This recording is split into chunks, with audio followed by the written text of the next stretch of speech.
A modest proposal for preventing the children of poor people in Ireland from being a burden on their parents or country, and for making them beneficial to the public, by Dr. Jonathan Swift. It is a melancholy object to those who walk through this great town, or travel in the country, when they see the streets, the roads, the cabin doors crowded with beggars of the female sex, followed by 3, 4, or 6 children, all in rags, and importuning every passenger for an alms. These mothers, instead of being able to work for their honest livelihood, are forced to employ all their time in strolling to beg sustenance for their helpless infants who, as they grow up, either turn thieves for want of work, or leave their dear native country to fight for the Pretender in Spain, or sell themselves to the Barbados. I think it is agreed by all parties that this prodigious number of children in the arms, or on the backs, or at the heels of their mothers, and frequently of their fathers, is in the present deplorable state in the kingdom a very great additional grievance. And therefore, whoever could find out a fair, cheap, and easy method for making these children sound and useful members of the Commonwealth would deserve so well of the public, as to have this statue set up for a preserver of the nation. But my intention is very far from being confined to provide only for the children of the professed beggars. It is of a much greater extent, and shall take in a whole number of infants and a certain age, who are born of parents and effects as little able to support them, and as those who demand our charity in the streets. As to my own part, having turned my thoughts for many years upon this important subject, and maturely weighed the several schemes of our projectors, I have always found them grossly mistaken in their computation. It is true, a child just dropped from its dam may be supported by her milk for a solar year with little other nourishment, at most not above the value of 2 shillings, which the mother may certainly get, or its value in scraps by her lawful occupation of begging. It is exactly at 1 year old that I propose to provide for them in such a manner as, instead of being a charge upon their parents, or the parish, or wanting food and raiment for the rest of their lives, they shall, on the contrary, contribute to the feeding, and partly to the clothing of many thousands. There is likewise another great advantage in my scheme, that it will prevent those voluntary abortions, and that horrid practice of women murdering their bastard children, alas, too frequent among us, sacrificing the poor innocent babes, I doubt, more to avoid the expense than the shame, which would move tears and pity in the most savage and inhuman breast. The number of souls in this kingdom being usually reckoned 1.5 million, of these I calculate there may be about 200,000 couple, whose wives are breeders, from which number I subtract 30,000 couple who are able to maintain their own children, although I apprehend there cannot be so many under the present distress of the kingdom. But this being granted, there will remain 170,000 breeders. I again subtract 50,000 for those women who miscarry, or whose children die by accident or disease within a year. There only remain 120,000 children of poor parents annually born. The question, therefore, is, how this number shall be reared and provided for, which, as I have already said, under the present situation of affairs, is utterly impossible by all the methods hitherto proposed. For we can neither employ them in handicraft or agriculture, they neither build houses, I mean in the country, nor cultivate land. They can very seldom pick up a livelihood by stealing till they arrive at 6 years old, except where they are of towardly parts, although I confess they learn the rudiments much earlier, during which time they can, however, be properly looked upon as probationers. As I have been informed by a principal gentleman in the county of Cavan, who protested to me that he never knew above 1 or 2 instances under the age of 6, even in part of the kingdom so renowned for the quickest proficiency in that art. I am assured by our merchants that a boy or a girl, before 12 years old, is no saleable commodity, and even when they come to this age they will not yield above £3, or £3.5 a crown at most, on the exchange, which cannot turn to account either to the parents or the kingdom, the charge of the nutriments, and rags having been at least 4 times that value. I shall now therefore humbly propose my own thought, which I hope will not be liable to the least objection. I have been assured by a very knowing American of my acquaintance in London that a small healthy child well nursed is, at a year old, the most delicious, nourishing, a most delicious, nourishing, and wholesome food, whether stewed, roasted, baked, or boiled. And I make no doubt that it will equally serve in a fricassee or ragout.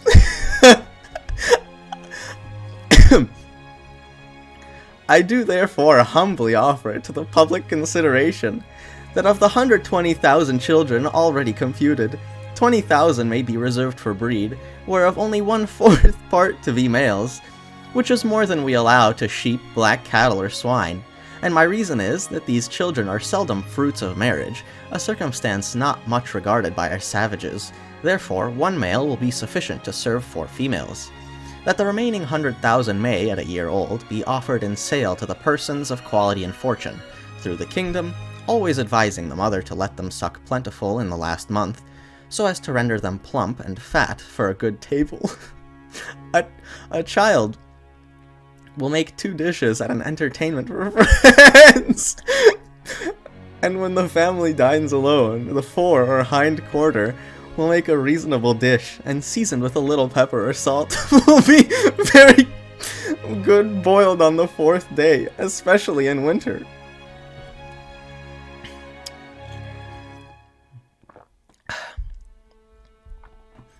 I reckoned upon a medium that a child just born will weigh 12 pounds, and in a solar year, if tolerably nursed, increaseth to 28 pounds. I grant this food will be somewhat dear, and therefore very proper for landlords who, as they have already devoured most of the parents, seem to have the best title to the children.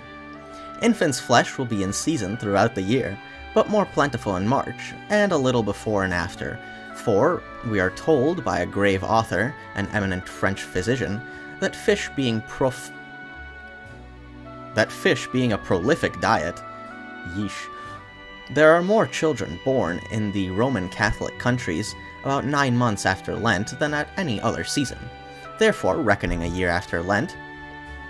the markets will be more glutted than usual, because the number of popish infants is at least 3 to 1 in this kingdom, and therefore it will have one other collateral advantage, by lessening the number of papists among us. I have already computed the charge of nursing a beggar's child, in which list I reckon all cottagers, labourers, and 4/5 of the farmers, to be about 2 shillings per annum, rags included, and I believe no gentleman would repine to give 10 shillings for the carcass of a good fat child, which, as I have said, will make 4 dishes of excellent nutritive meat, when he hath only particular friend, or his own family to dine with him. Thus the squire will learn to be a good landlord, and grow popular among his tenants. The mother will have 8 shillings neat profit, and be fit for work till she produces another child. Those who are more thrifty, as I must confess the times require, may flay the carcass, the skin of which, artificially dressed, will make admirable gloves for ladies, and summer boots for fine gentlemen. As to our city of Dublin, shambles may be appointed for this purpose, in the most convenient parts of it. The butchers, we may be sure, will not be wanting, although I recommend buying the children alive, dressing them hot from the knife as we do roasting pigs. A very worthy person, a true lover of this country, and whose virtues I highly esteem, was lately pleased in discoursing on this manner, to offer a refinement upon my scheme.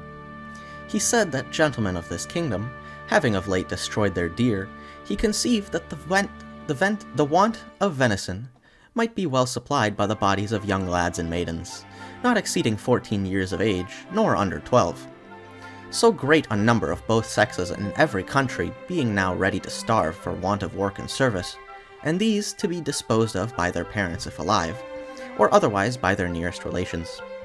But with due deference to so excellent a friend, and so deserving a patriot, I cannot be altogether in his sentiments.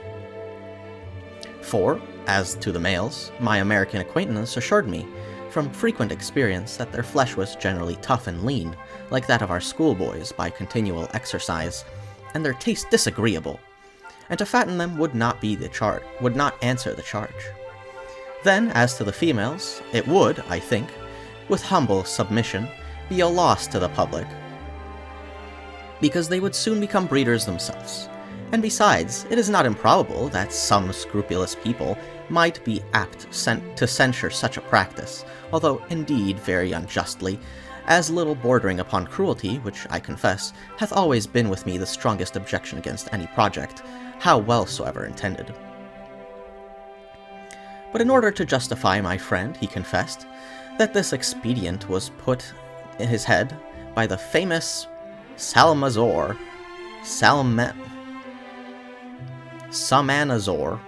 a native of the island Formosa, who came from thence to London above 20 years ago,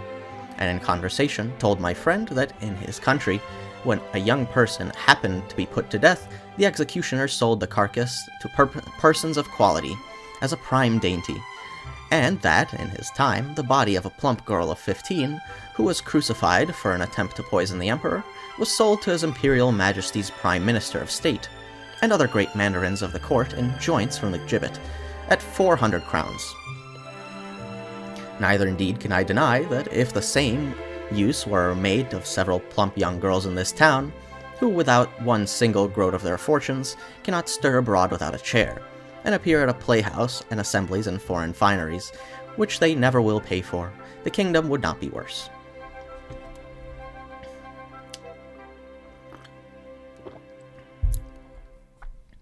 Some persons of desponding spirit are in great concern about that vast number of poor people, who are aged, diseased, or maimed, and I have been desired to employ my thoughts what course may be taken, to ease the nation of so grievous an encumbrance. But I am not in the least pain upon that matter, because it is very well known that they are every day dying and rotting by cold and famine, and filth and vermin as fast as can be reasonably expected. And as the young laborers, they are now in an almost hopeful a condition. They cannot get work, and constantly pine away from want of nourishment, to a degree that if any time they accidentally hire to a common laborer, they have not the strength to perform it, and thus the country and themselves are happily delivered from the evils to come. I have too long digressed, and therefore shall return to my subject. I think the advantages by the proposal which I have made are obvious and many, as well as the highest importance. For first, as I have already observed, it would greatly lessen the number of papists with whom we are yearly overrun, being the principal breeders of the nation, as well as our most dangerous enemies, who stay at home on purpose with a design to deliver to the kingdom of the Pretender, hoping to take their advantage by the absence of so many good Protestants, who have chosen rather to leave their country than stay at home and pay tithes against their conscience to an episcopal curate. Secondly, the poorer tenants will have something valuable of their own, which by law may be made liable to a distress, and help pay their landlord's rent, their corn and cattle already being seized, and the money a thing unknown. Thirdly, whereas the maintenance of 100,000 children, from 2 years old and upwards, cannot be computed at less than 10 shillings apiece per annum, the nation's stock will thereby increase £50,000 per annum, besides the profit of the new dish, introduced to tables of all gentlemen of fortune in the kingdom, who have any refinement in taste, and their money will circulate among ourselves, the goods being entirely of our own growth and manufacture. Fourthly, the constant breeders, being, besides the gain of 8 shillings sterling per annum by the sale of their children, will be rid of the charge of maintaining them after the first year. Fifthly, this food would likewise be a great custom to taverns, where the vintners will certainly be prudent as to procure the best recipes for dressing it to perfection, and consequently have their houses frequented by all the fine gentlemen who justly value themselves among their knowledge and good eating, and a skilful cook who understands how to oblige his guests will contrive to make it as expensive as they please.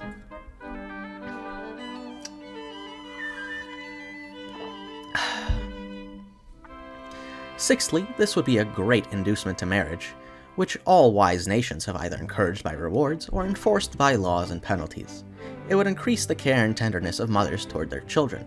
when they are sure of the settlement for life to the poor babies provided by some sort by the public, to their annual profit instead of expense. We should soon see if the honest emulation among married women, which of them could bring the fattest child to market. Men could become as fond of their wives during their times of pregnancy as they are now their mares in foal, their cows in calf, or sows when they are ready to farrow, nor offer to beat or kick them, as in too frequent a practice for fear of miscarriage. Many other advantages may be enumerated. For instance, the addition of some 1,000 carcasses in our exportation of barreled beef, the propagation of swine's flesh, and improvement in the art of making good bacon. So much wanted among us by the great destruction of pigs, too frequent at our table, which are no way comparable in taste or magnificence to a well-grown, fat yearling child, which roasted whole will make a considerable figure at a Lord Mayor's feast or any other public entertainment. But this, as many others, I omit, being studious of brevity. Supposing that 1,000 families in this city would be constant customers for infant's flesh, besides others who might have it in their merry meetings, particularly at weddings or christenings, I compute that Dublin would take off annually about 20,000 carcasses, and the rest of the kingdom, where probably they will be sold somewhat cheaper, the remaining 80,000. I can think of no one objection that will possibly be raised against this proposal, unless it be urged that the number of people will be thereby much lessened in the kingdom. This I freely own, and was indeed one principal design in offering it to the world.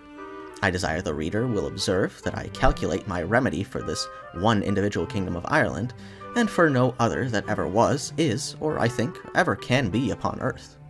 Therefore let no man talk me out of other expedients, of taxing our absentees at 5 shillings a pound, of neither clothes nor household furniture, except what is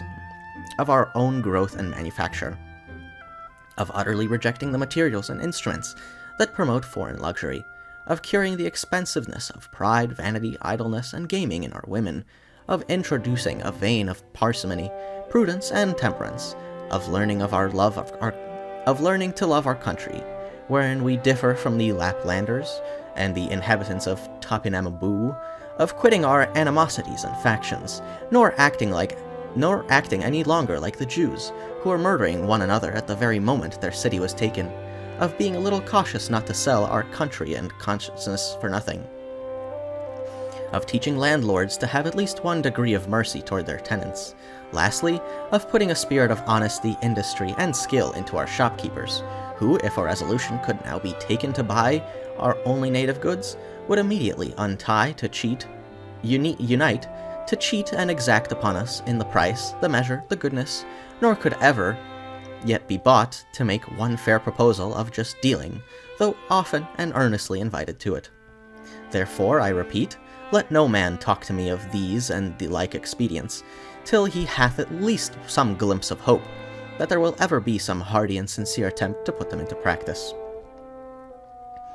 But as to myself, having been wearied out for many years with offering vain, idle, visionary thoughts, at a length utterly despairing of success, I fortunately fell upon this proposal, which, as it is wholly new, so it hath something solid and real, of no expense and little trouble, full in our own power, and whereby we can incur no danger in disobliging England. For this kind of commodity will not bear exportation, and flesh being of too tender a consistence to admit long continuance in salt. Although perhaps I could name a country which would be glad to eat up our whole nation without it.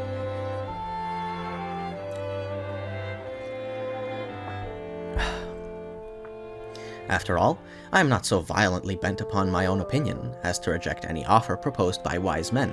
which shall be found equally innocent, cheap, easy, and effectual. But before something of that kind shall be advanced in contradiction to my scheme, and offering a better, I desire the author or authors will be pleased maturely to consider 2 points. First, as things now stand, how will they be able to find food and raiment for 100,000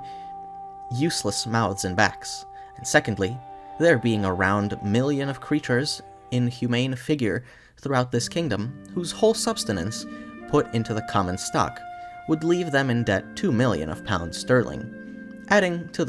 those who are beggars by profession, to the bulk of farmers, cottagers, and laborers, with their wives and children, who are beggars in effect. I desire those politicians who dislike my overture,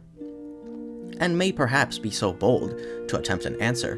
that they will first ask the parents of these mortals whether they would not at this day think it is a great happiness to have been sold for food at a year old, in a manner which I prescribe,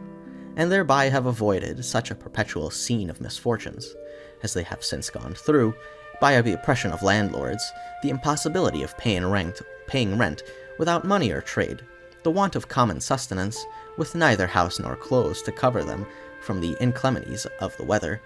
and the most inevitable prospect of entailing the like,